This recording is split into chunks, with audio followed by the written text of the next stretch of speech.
Google ക്രോമിന് 8ന്റെ പണിയുമായിട്ടാണ് ഓപ്പൺ എ ഐ പുതിയൊരാളെ ഇറക്കിയിരിക്കുന്നത്. ഓപ്പൺ എ ഐയുടെ ബ്രൗസർ ആയിട്ടുള്ള ChatGPT അറ്റ്ലസ് ആണിത്.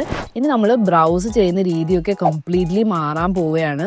സംഭവം വളരെ സിമ്പിളാണ്. നമ്മുടെ ക്രോം ബ്രൗസർ പോലെ തന്നെ, പക്ഷേ ഉള്ളിലൊരു ChatGPT എപ്പോഴും റെഡിയായി നിൽപ്പുണ്ടാവും. ഇതിന് 2 പ്രധാന മോഡുകളാണുള്ളത്. ഒന്ന് ബ്രൗസർ മോഡും ഒന്ന് ഏജന്റ് മോഡും. ബ്രൗസർ മോഡിൽ ഇനി നമുക്ക് 100 ടാബ് ഒന്നും തുറന്ന് നമ്മൾ കഷ്ടപ്പെടേണ്ട ആവശ്യമില്ല. ഒരു വെബ്സൈറ്റിൽ നിൽക്കുമ്പോൾ തന്നെ അതിനെപ്പറ്റി എന്ത് വേണമെങ്കിലും നമുക്ക് ചോദിക്കാം. അത് മാത്രമല്ല, നമ്മൾ ബ്രൗസ് ചെയ്യുന്ന കാര്യങ്ങൾ അറ്റ്ലസ് ഓർത്ത് വെക്കുകയും ചെയ്യും.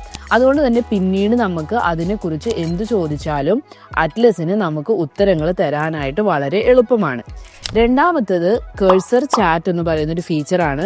ഈ ഒരു ഫീച്ചർ യൂസ് ചെയ്തിട്ട് ഏത് വെബ് പേജിൽ നമ്മൾ നിന്നാലും ഏത് ടെക്സ്റ്റ് സെലക്ട് ചെയ്ത് കഴിഞ്ഞാൽ ഇതിനോട് നമുക്ക് അതിനെ ഒന്ന് സമ്മറൈസ് ചെയ്യാനോ കുറച്ചും കൂടി നന്നായിട്ട് എഴുതി തരൂ എന്നൊക്കെ പറഞ്ഞാൽ മതി. സംഗതി അപ്പം തന്നെ റെഡിയാക്കി തരും. അടുത്ത ഫീച്ചറാണ് ഏറ്റവും ഇമ്പോർട്ടൻ്റ് ആയിട്ടുള്ള ഫീച്ചർ, ഏജന്റ് മോഡ്. ഇത് നമ്മുടെ ഒരു പേഴ്സണൽ അസിസ്റ്റന്റിനെ പോലെ തന്നെയാണ്.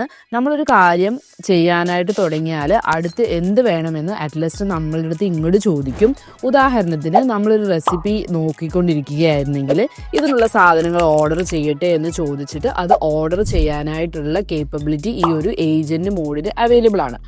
മാക് OS യൂസേഴ്സിന് ഇപ്പോൾ അറ്റ്ലസ് ഡൗൺലോഡ് ചെയ്യാനായിട്ട് പറ്റും. അതുപോലെ തന്നെ agent mode ChatGPT Plus and Pro യൂസേഴ്സിനും അവൈലബിൾ ആണ്. അപ്പോൾ നിങ്ങളെല്ലാവരും ഇതൊന്ന് ട്രൈ ചെയ്ത് നോക്കുക.